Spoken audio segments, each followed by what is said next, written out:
Como uma mulher negra decide não lavar mais os pratos? Essa foi uma reação provocada por um dos livros de Cristiane Sobral. Escritora, atriz e professora de teatro, ela aborda a cultura negra em prosa e verso e é a convidada do primeiro bloco do Iluminuras de hoje, que está começando agora.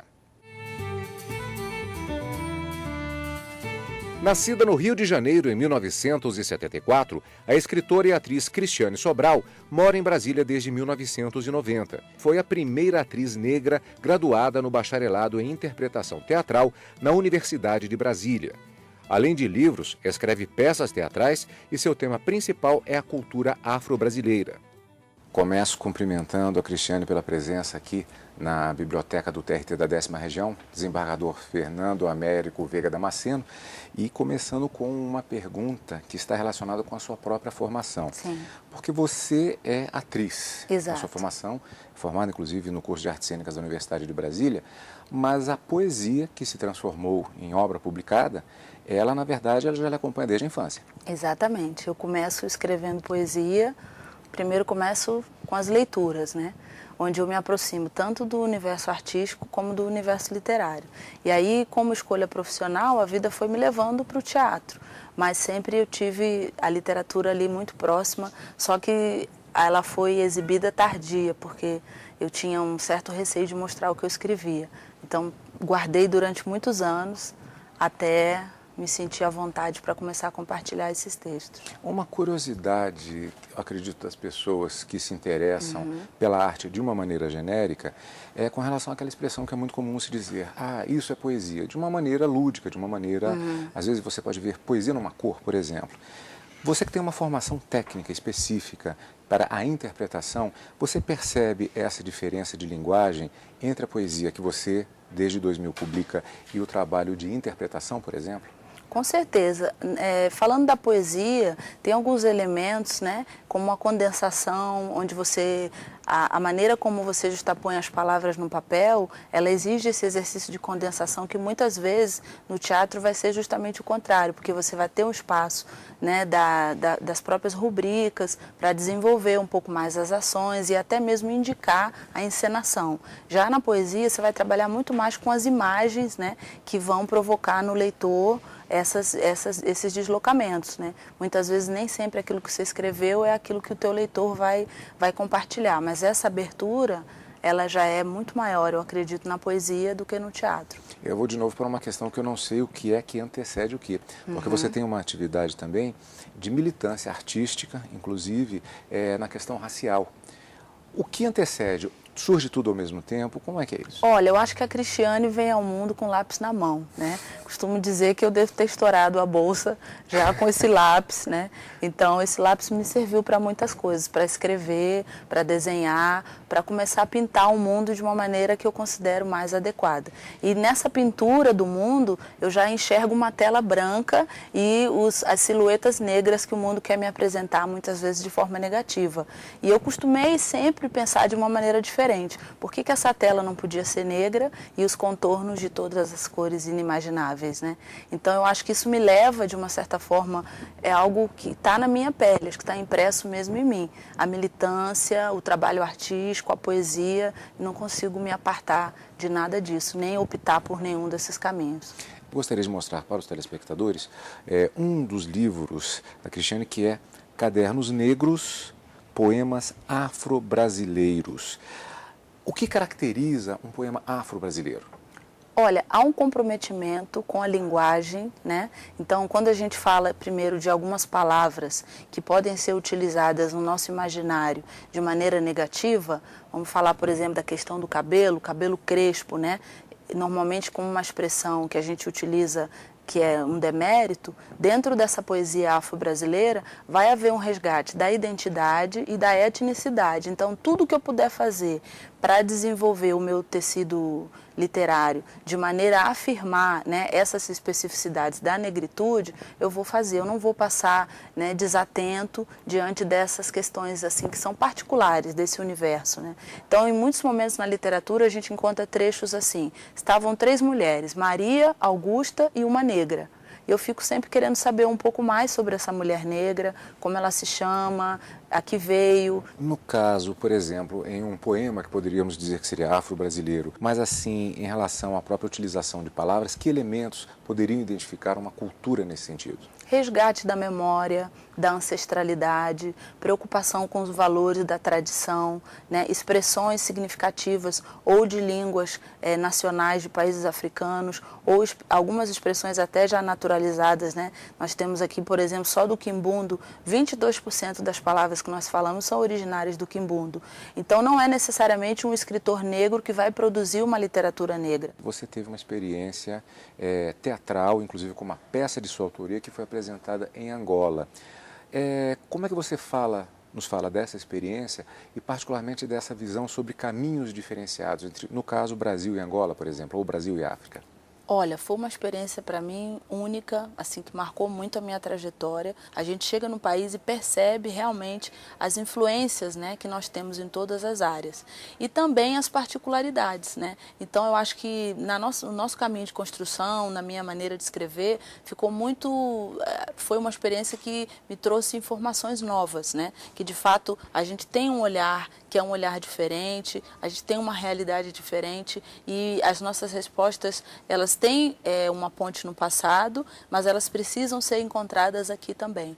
Essa experiência negativa, no caso de Angola, você acha que isso é um elemento também que influencia essa questão da negritude em relação aos caminhos específicos do Brasil, os caminhos específicos de Angola?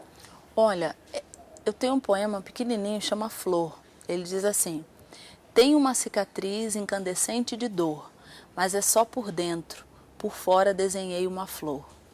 Então, assim, com essa frase, eu acho que eu consigo sintetizar um pouco, né, do que eu acredito que essa experiência negativa, ela tem uma repercussão que, assim, inenarrável mesmo, né, em tudo que o povo angolano representa, que a mulher angolana representa, né, o seu espírito de luta, o seu espírito combativo, tudo que eu pude ver, né, que está sendo construído a partir dessa dor. Saindo um pouquinho do universo da poesia, eu gostaria de mostrar para os telespectadores Espelhos Miradouros, Dialéticas da Percepção, da Cristiane Sobral, que é um livro de contos, não é isso, Cristiane? Qual a temática que você aborda nele? Olha, é uma viagem pelo universo das histórias, né? Então eu tenho 3 unidades aí muito claras, eu brinco com a questão numérica também, que são 21 contos, dividido em 3 unidades com 7 contos cada.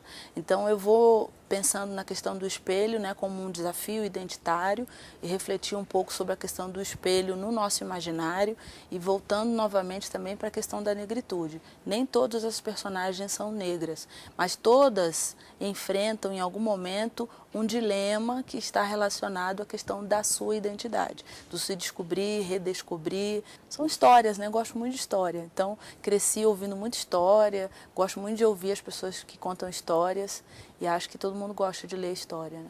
E por falar em contundência, eu gostaria de mostrar, porque ele tem um título bastante contundente, que é Não Vou Mais Lavar os Pratos. Isso. E que é um livro de poesias. Exatamente. A poesia é tão contundente quanto o título, Ivo?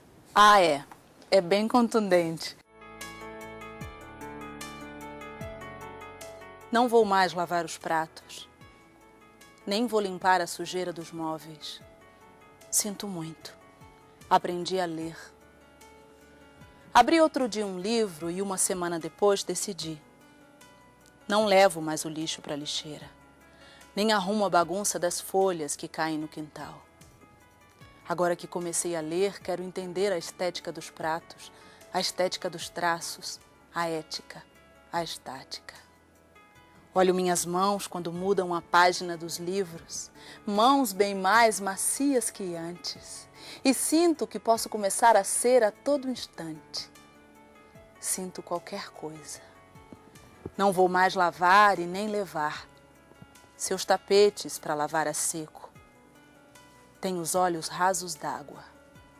Agora que comecei a ler, quero entender o porquê. Por quê? Então eu gosto de provocar, acho que poesia, poiesis, né, do grego, ação de fazer alguma coisa. Então eu penso nesse sentido também político, né, da poesia, e vou muito além dos pratos, né, mas esse grito, inclusive, assim, me trouxe muitas experiências incríveis. Algumas pessoas até colocam assim, mas como que uma mulher negra diz que não vai lavar pratos, né? Então, até mesmo isso. E aí, eu brinco bastante dentro desse poema Não Vou Mais Lavar os Pratos, né? Em um dos trechos eu digo, quero travessas de prata, cozinhas de luxo e joias de ouro legítimas. Mas espera aí, você ouviu essa frase? Sim. Como uma mulher negra diz que não vai mais lavar os pratos? É um disparate, né? Agora até isso, né? Além de mulher, uma mulher negra, né, vai se colocar nessa posição de não querer lavar pratos, né? É um livro que tem uma versão também teatral. Tem uma versão teatral. Como é Tem um que é esse espetáculo projeto? teatral e a dramaturgia foi construída a partir dos poemas. Alguns poemas também foram musicados, né? E aí eu começo no espetáculo, eu conto a história, uma história verídica de uma leitora que me procurou no lançamento do livro e me disse, assim, muito rapidamente que era secretária do lar e que um dia, na casa onde ela trabalhava, caiu um livro da estante, era esse livro, e ela leu o poema Não Vou Mais Lavar os Pratos e resolveu pedir demissão porque percebeu que queria fazer outras coisas da vida. E aí ela chega para o patrão e diz, olha, eu gostaria de pedir minhas contas e, por favor, deixa eu levar esse livro, né? E ele fala, leva, é um livro que minha mulher trouxe aqui de algum evento feminista, por favor, leve. Assim, então ela pega o livro, e isso em São Paulo, sai pelas avenidas de São Paulo e começa a pensar, eu sou uma mulher louca, desempregada, com um livro debaixo do braço. Entra numa igreja, vai se confessar e o padre diz que poderia ajudar com uma cesta básica por mês e a indicação para um curso vestibular, né, um pré-vestibular para negros. E ela se matricula e ela interrompe a história no dia que ela me procurou no lançamento do livro em São Paulo e me entrega o cartão de visitas onde está escrito o nome, advogada, Ordem dos Advogados do Brasil, etc. e tal. Mas você pretende fazer, por exemplo, uma outra experiência africana, levar esse espetáculo também para Angola, por exemplo? Com certeza, com certeza. Olha, é fantástico, infelizmente o nosso tempo está esgotado. Eu queria desejar muito boa sorte na continuidade do seu trabalho artístico, genericamente falando, e militante também. Eu digo artístico genericamente falando porque tanto do ponto de vista da poesia, dos contos, do teatro, inclusive com peças já escritas com perspectiva de montagem também, não é? Correto. Correto. Então, tá certo. Você conta para a gente passar para os nossos telespectadores depois. Quando Tá o lançamento. bom, muito obrigada. Eu posso também dizer que escrevo no blog cristianesobral.blogspot.com. É um espaço para troca de ideias sobre teatro, sobre literatura. E eu espero encontrar vocês lá. É isso, poesia. Não saia daí, o Iluminuras volta daqui a pouquinho. Eu vou conversar com a advogada e mestre em literatura e práticas sociais, Poliana Cristina de Oliveira, logo depois do intervalo. Iluminuras está de volta. Ela se formou primeiro em letras. Quando fazia o mestrado em literatura, cursou também direito. Eu converso agora com a advogada e mestre em literatura, Poliana Cristina de Oliveira, a quem eu agradeço, antes de mais nada, a presença aqui para falarmos sobre direito e literatura. Obrigado pela presença, Cristina. E eu que agradeço o convite imensamente, porque eu já admiro o programa. A gente agradece o elogio, você que acompanha esse universo tanto da literatura quanto do direito. Lhe pergunto se não foi um desafio fazer exatamente mestrado em literatura ao mesmo tempo que começava a cursar direito. Como é que surgiu essa ideia? Como é que foi isso? Foi um sonho antigo, acabou-se perdido por entre literatura, entre todos os meus livros da graduação, que eu também tenho uma paixão muito grande por literatura. Cursei letras e no fim do curso de letras já entrei logo, ingressei na seleção de mestrado em literatura e práticas sociais, e o sonho reacendeu. E tive a oportunidade de ingressar novamente na graduação e agora em direito. Agora, há alguma pessoa talvez desavisada, e eu já digo desavisada porque não acompanha o Iluminuras, porque nós já, pela própria gravação do programa, temos acompanhado que há uma relação direta entre direito e literatura. Para alguém de fora pode pensar que, mas por que literatura? Como é que foi parar no direito? Na verdade, essa relação é íntima. Realmente a ligação é muito mais íntima do que a gente imagina. As pessoas tendem a ligar a literatura à ficção, quando na verdade não é. A literatura, ela faz com que as experiências humanas apareçam de forma mais gritante e provoca em todos nós e aos leitores uma forma de experimentar e de experienciar situações com as quais a gente não vai ter contato. Então, por exemplo, se estamos trabalhando com direito de família, por que não pegar livros que trabalham com a questão da maternidade, da paternidade, questionam essas fronteiras? Muitas vezes nós não conseguimos ver as perspectivas porque não temos contato com tal realidade. Vem a literatura cobrir essa lacuna e nos proporcionar, problematizar e vivenciar, até vivenciar essas situações. Olha só, inclusive a sua dissertação de mestrado, você trata de literatura e práticas sociais. E especificamente, mergulhando um pouquinho mais, o seu trabalho foi em torno de literatura inglesa e a maternidade. Do que se trata exatamente? Como é que você visualizou isso? Cursando algumas disciplinas na graduação em letras, principalmente na área de teoria feminista, pensamento crítico, teoria crítica feminista. E foi apresentado a nós as diferentes formas de maternar.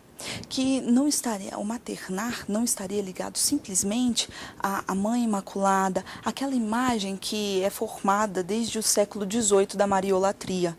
Então, trabalhamos com mães negras, trabalhamos com pais que maternam, com pais homoafetivos, mulheres homoafetivas.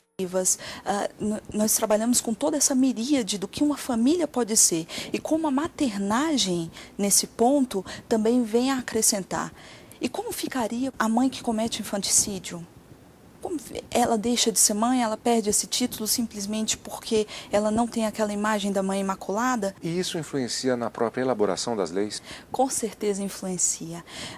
A gente pode tomar como exemplo agora as discussões que estamos tendo em cortes superiores sobre as famílias poliafetivas, até mesmo a adoção por casais homoafetivos também, e vem a literatura cobrir todas essas lacunas da lei com todas essas experiências. Então temos diversos livros que eu posso citar aqui, um exemplo desse é Duas Iguais, outros graphic novels que vêm para suprir essa necessidade de perspectiva das leis, que muitas vezes os autores do direito, que realmente, autores e autoras de direito, que vão contribuir no processo legislativo, vão fazer leis, vão aplicá-las, vão interpretá-las, muitas vezes não se dão conta da miríade e da diversidade que fica de fora dessa letra da lei, dessa letra fria e crua.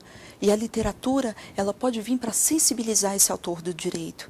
Você citou as chamadas graphic novels, quer dizer, podemos visualizar todo um imaginário coletivo que é determinado pelos meios de comunicação e pela própria literatura em diversas formas, que fazem essa forma de pensar de um determinado grupo social. Quer dizer, há uma influência direta, sim, destes elementos na forma e no debate relacionado à família. Com certeza. Mais do que isso, me veio agora à memória uma frase do ministro Aires Brito, ex-presidente do STF, que disse que os juízes ficariam melhores, os juízes seriam melhores se lessem mais poesias e romances. A literatura, ela nos coloca em posição de desconcerto. Quem diz isso é Antoine Compagnon, que é um seu livro chamado Demônio da Teoria.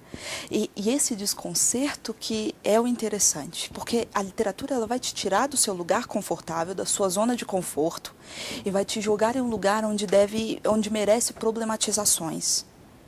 Homi Bhabha também diz isso, que a literatura é um entre-lugar.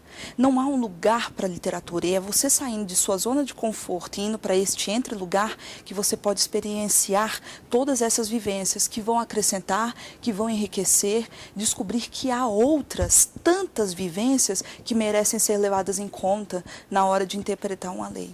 Eu gostaria de insistir um pouquinho mais em cima do seu trabalho de mestrado especificamente, sim, porque há um ponto específico que foi em torno da literatura inglesa. Por quê?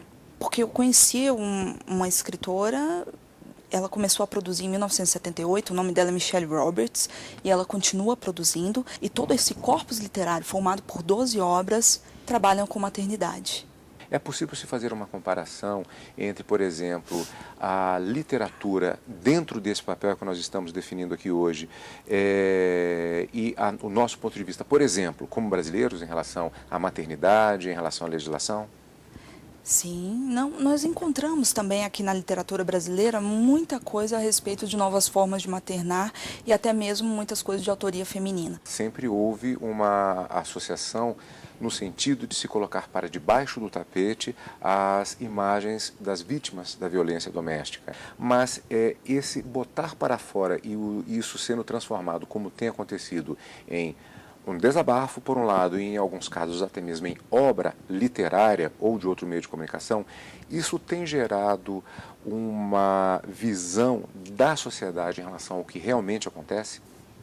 Sim, eu acho que passa-se a externalizar e passa-se a conhecer melhor o que é um fenômeno tão complexo. As pessoas que não conhecem, a gente tem que mudar a cultura, na verdade, todo o imaginário que foi criado em volta da violência doméstica. As pessoas que não conhecem acham que a mulher gosta de apanhar, a mulher realmente fica ligada àquele marido porque quer, é uma opção dela e não entende todas as complexidades que estão envoltas. E o pior, esse discurso é um discurso dos autores do direito. É o discurso de quem interpreta a lei, é o discurso de quem aplica a lei, é o discurso de quem julga. Julga a vida desta mulher sem nem ao menos saber toda a complexidade que é a relação abusiva e violenta que ela está envolvida. Porque a própria formação, muitas vezes, até do julgador em casos assim, eu não digo necessariamente dos julgadores modernos, mas assim, ao longo desse período em que um padrão era aquele, isso eu vou usar a seguinte expressão, não por culpa, digamos assim, do próprio jogador, mas porque o tecido social, o imaginário, ele era tecido daquela forma. Isso, mas é aí que a literatura vem para retirá-lo, esse julgador, esse autor do direito, de seu lugar, de sua zona de conforto, de todo esse imaginário, toda essa imagem já construída, e vem colocá-lo em outras situações e outras vivências sob a perspectiva das mulheres. É interessante ressaltar que eu realmente cobro que tenha de ser por autoria das mulheres, porque ainda as mulheres escrevem pouco, ainda sua voz não é tão legítima. Mas claro que temos bons trabalhos também de autoria masculina. Temos uma coletânea de contos chamada Pão e Sangue, de Dalton Trevisan, que ele, em inúmeros contos ele trata da violência lato sensu, mas em alguns capítulos ele trabalha especificamente violência doméstica. Não é normal você estar numa relação abusiva, não é normal você silenciar. Aquele tipo de relacionamento não é normal, deve sim ser denunciado. E aí começa-se sim a mudar toda uma cultura, a cultura do silenciamento. Autores ou autoras que você indicaria para leitura dentro desse universo? Eu sugeriria a leitura Michelle Roberts, que foi o meu objeto de mestrado, que tem 12 livros fantásticos. Cito também uma outra canadense, também que tenta reinventar a literatura e reinventar a história por meio da literatura, que é Margaret Atwood, que também trabalha nesse ramo de literatura e práticas sociais. Ela nasceu em 1939, em Ottawa. Isso significa que ela nasceu no Canadá de língua inglesa. Ela cresceu no ambiente do pós-guerra, da Guerra Fria. Ela trabalha muito questões de gênero, ela é conhecida por isso e como sendo uma feminista militante. Ela trabalha questões de gênero também como crítica literária. Isso é impressionante sobre ela. Não só a quantidade do que ela produz, porque ela realmente escreveu muito, mas o fato de que ela escreve romance, poesia, ficção científica, livros infantis, crítica literária. A obra dela é premiadíssima. Eu destaco o prêmio Arthur Clarke, que ela recebeu pelo romance The Handmaid's Tale, que foi traduzido para o português como O Conto da Aia. Mais perguntas eu gostaria de fazer, mas infelizmente o nosso programa já está acabando. Oliana, muito obrigado pela sua participação. Continuidade na sua pesquisa, no seu trabalho e, claro, desejando também muita leitura. Muito obrigado. Muito obrigada. E por aqui vai ficando esta edição de hoje do Iluminuras. Se você quiser, pode assistir qualquer edição do nosso programa apenas acessando a internet www.tvjustiça, tudo junto, sem o cedilha.jus.br. Encontro marcado na próxima semana em mais uma edição da revista eletrônica sobre literatura aqui na TV Justiça.